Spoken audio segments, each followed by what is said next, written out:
باپ بہت خوش تھا بیٹی کی پیدائش پر۔ وہ غریب گھرانے میں آنکھ کھولنے والی نائلہ، جو کہ ایک چھوٹے سے گاؤں میں پرورش پا رہی تھی۔ نائلہ کی پیدائش کے بعد اس کی ماں زیادہ بیمار رہنے لگی تھی۔ باپ کسی وڈیرے کے گھر نوکر تھا جو چند روپے کما کر لاتا، اس سے بمشکل سے صرف 2 وقت کی روٹی پوری ہوتی تھی۔ مالی حالات بے حد برے تھے، کوئی خوشحال نہیں تھا۔ گاؤں شہر سے کافی دور تھا، یہاں صرف ایک اسکول تھا۔ نائلہ کو بچپن میں ہی سے پڑھنے لکھنے کا بہت شوق تھا۔ ماں چاہتی تھی کہ میری لاڈلی بیٹی ان جہالت کے مارے لوگوں میں پڑھ لکھ جائے تو کسی اچھے لڑکے کے ساتھ بیاہ دوں گی۔ اس گاؤں کے زیادہ تر لوگ بھیڑ بکریاں پالتے تھے، کوئی بھی پڑھا لکھا نہیں تھا، بس ایک تھانے دار تھا، وہ 10ویں جماعت تک پڑھا تھا۔ نائلہ 7ویں کلاس میں تھی۔ ماں بہت خوش تھی کہ بیٹی دل لگا کر پڑھائی کر رہی ہے۔ نائلہ کا بابا بھی اپنی اکلوتی بیٹی کے لیے ہر ممکن کوشش کر رہا تھا، بیٹی کا مستقبل سنور جائے، لیکن کبھی کبھی حالات مختلف ہوتے ہیں، ہم سوچتے کچھ ہیں اور تقدیر میں کچھ اور ہی لکھا ہوتا ہے۔ نائلہ اسکول سے گھر آ کر بس کتابوں میں گم رہتی تھی۔ ایک دن ماں کی حالت اچانک خراب ہوئی اور وہ اس دنیا سے چل بسی۔ نائلہ ماں کی میت کے پاس بیٹھ کر رونے لگی۔ ماں، تجھے کہا تھا نا مجھے چھوڑ کر نہ جانا، تجھے کہا تھا نا میرا خیال رکھنے والا تمہارے سوا کوئی نہیں ہے، میں اب کس کو ماں کہہ کر پکاروں گی؟ نائلہ رو رہی تھی۔ باپ نے سینے سے لگایا، بیٹی کو دلاسا دیا۔ ماں کے بنا گھر بے رونق سا ہو گیا۔ نائلہ اسکول جانا چاہتی تھی لیکن باپ نے روک دیا اور گھر کی ذمہ داری نائلہ پہ آن پڑی۔ گھر کے کام بھی نائلہ کو کرنے تھے۔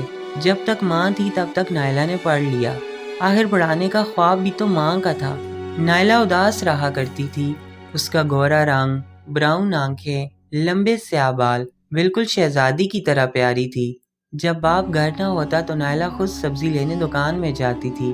ایک دن وہ دکان سے کچھ سامان لے کر واپس لوٹ رہی تھی، ایک وڈیرے چودھری کی بیٹی کی نظر نائلہ پر پڑی۔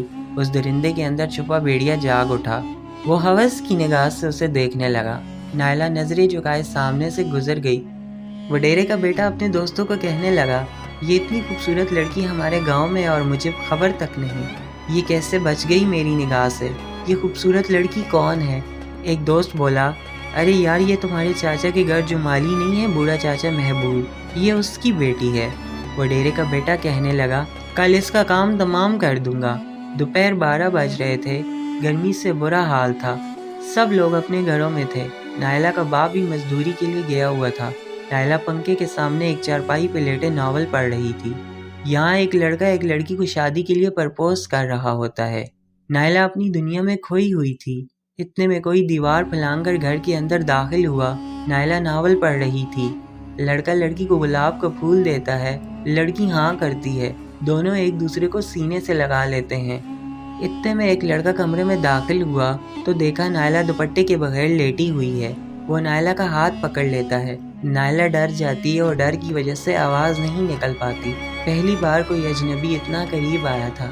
نائلہ کا دل چاہ رہا تھا کہ چیخ چیخ کر سب کو اکٹھا کرے، لیکن اس کا یہ جسم ڈر سے کانپ رہا تھا۔ اتنے میں وہ چودھری کا بیٹا آگے بڑھا، اس کے ہاتھ میں گن تھی اور کہنے لگا، اتنی خوبصورت میری نظروں سے بچ کیسے گئی؟ نائلہ دھیمے سے لہجے میں روتے ہوئے کہتی ہے، اگر میرے پاس آئے تو میں تمہاری جان لے لوں گی۔ وہ بھیڑیا آگے بڑھا، اس کا ہاتھ پکڑ کر اپنی طرف کھینچا تو نائلہ خود کو چھڑانے کی کوشش کرنے لگی، لیکن وہ طاقتور تھا۔ نائلہ نے روتے ہوئے کہا، میرے بابا تم کو زندہ نہیں چھوڑیں گے۔ وڈیرے کا بیٹا جس کا نام زبیر تھا زور زور سے ہنسنے لگا، تمہارا باپ ہمارا غلام ہے، اس علاقے میں کسی کی ہمت نہیں جو ہمارے سامنے کھڑا ہو سکے۔ اس نے نائلہ کو ایک زوردار تھپڑ مارا تو اس کے منہ سے خون بہنے لگا۔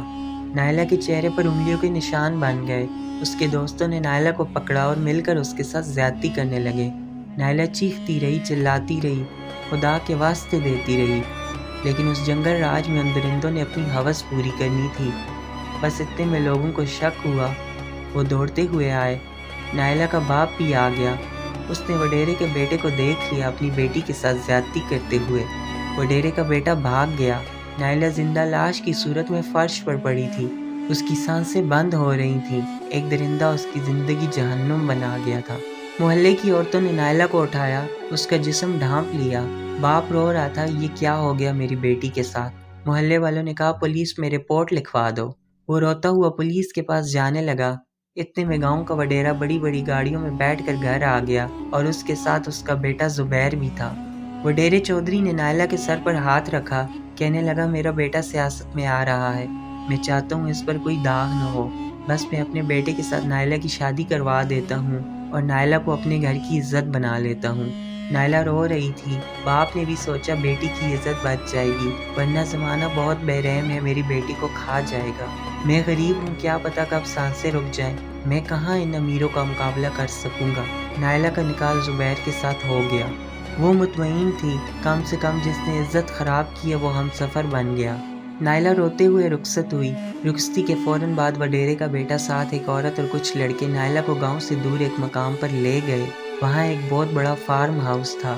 نائلہ جیسے ہی وہاں پہنچی، زبیر نے نائلہ کو بازو سے پکڑا اور بیڈ پر دھکا دے کر گرا دیا اور گالیاں دیتے ہوئے کہنے لگا، تم میری بیوی بننے کے خواب دیکھ رہی ہو، میں نے مجبوری میں سب گاؤں والوں کے سامنے نکاح کر لیا تھا، میں تم کو ابھی طلاق دیتا ہوں، طلاق دیتا ہوں، طلاق دیتا ہوں۔ نائلہ رونے لگی۔ وہ عورت جو ساتھ آئی تھی نائلہ کو حوصلہ دینے لگی اور زبیر اپنے دوستوں کو اشارہ کرتے ہوئے وہاں سے چلا گیا۔ وہاں موجود 4 لڑکوں نے نائلہ کے ساتھ زیادتی کی۔ وہ بے جان آسمان کی طرف دیکھ رہی تھی۔ یا خدا، میرا جرم کیا ہے؟ میرا گناہ کیا ہے؟ میں نے کیا کیا ہے؟ میرے ساتھ یہ سب آخر کیوں؟ یہ کس جرم کی سزا دے رہے ہو؟ اتنے میں وہ عورت کمرے میں آئی۔ نائلہ لباس کے بغیر بیڈ پر پڑی ہوئی تھی۔ اس عورت نے نائلہ کو کپڑے پہنائے۔ اتنے میں کچھ خوفناک بڑی بڑی مونچھوں والے لوگ کمرے میں داخل ہوئے اور اس عورت نے کہا، یہ آپ لوگوں کی امانت ہے، وڈیرے چودھری صاحب نے کہا تھا کہ 25 لاکھ دے کر اسے یہاں سے لے جائیں اور خبر نہ ہو کہ کہاں لے گئے ہو۔ نائلہ خود کا سودا ہوتے دیکھ رہی تھی۔ وہ آدمی آگے بڑھے، اس کی حالت بہت خراب تھی۔ ایک نے گن دکھا کے کہا، اگر شور مچایا یا کچھ بولی تو گولی مار دوں گا۔ گاڑی میں بٹھا کر ساتھ لے گئے۔ نائلہ بے جان سی تھی، لاکھوں سوالات تھے، آخر کیوں ہو رہا تھا یہ سب اس کے ساتھ؟